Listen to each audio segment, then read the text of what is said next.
Hey there, I'm Julie Barrett with Conservative Ladies of Washington, and I'm coming to you today with a Saturday bill of the day. Our bill today is House Bill 2331, and I have a call to action for you that's really important for you to take over the weekend, no later than Monday morning, February 19th. So this bill, House Bill 2331, would set up new standards for public schools in their curriculum and library materials, basically forcing school districts around the state to adopt curriculum, textbooks, and library materials and prohibit them from removing them from the school. So if you have a school board and a community that wants to have some of these maybe sexually inappropriate or pornographic graphic novels that are in many of the school libraries today, they would be prohibited from doing so, and they could even lose some of their state funding at the discretion of the OSPI, which is the Office of Superintendent of Public Instruction. And this bill is an effort to, what the Democrats are saying, to protect against book bans. And let's be honest here, there are no book bans going on around the country.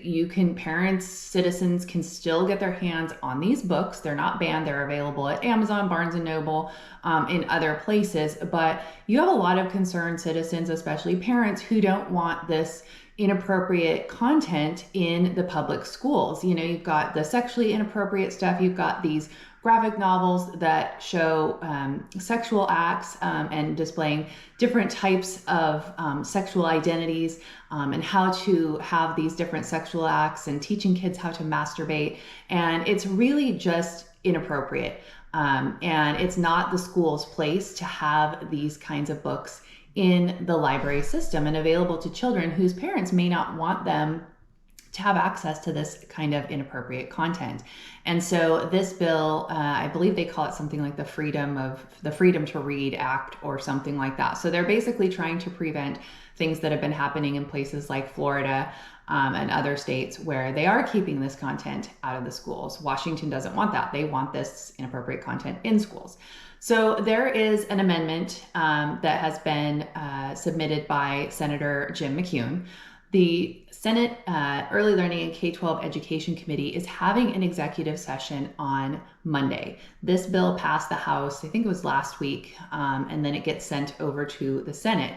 Typically what would happen on the Senate side is the bill would get another public hearing because it was amended in the House. So it's not the same as the companion bill that the Senate Education Committee heard back in January. Well, the chairwoman of the Senate Education Committee, Senator Lisa Wellman, has decided that she's not going to hold a public hearing on this bill, which is no surprise. This is one of the strategies that they use, especially in the education committees. We see this a lot where they don't want the voice of the citizens to be heard. So she's got it scheduled for executive session on Monday with no public input. So that's why this amendment is really important. Senator McCune has drafted this amendment in accordance with existing state law. And I'm just going to read you the kind of the general summary of what the amendment does. So it prohibits school boards from approving the use of any textbook, instructional material, supplemental instructional material, or other curriculum for student instruction if it contains erotic material, sexually explicit material, or lewd material. It also prohibits school employees from using or offering any textbook, instructional material, supplemental instructional material, or other curriculum for student instruction if it contains erotic material, sexually explicit material, or lewd material. Defines erotic material, sexually explicit material, and lewd material. And all of the definitions are in the amendment and in accordance with existing state law. So I'm going to have a link to that amendment so you can go read it in full for yourself. But that's the summary of what the effect of the amendment on the bill. And it seems like this is a common sense amendment. Like most adults would agree that this is a common sense amendment. It's already existing law that we don't expose children to this kind of material.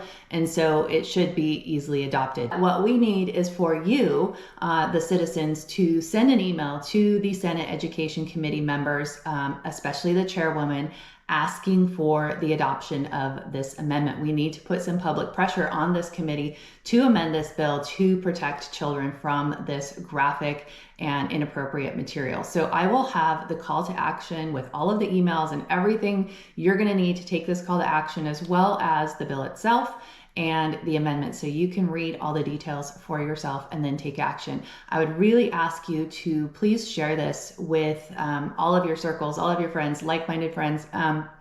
This is common sense. It's not a right or a left issue. This is about protecting children.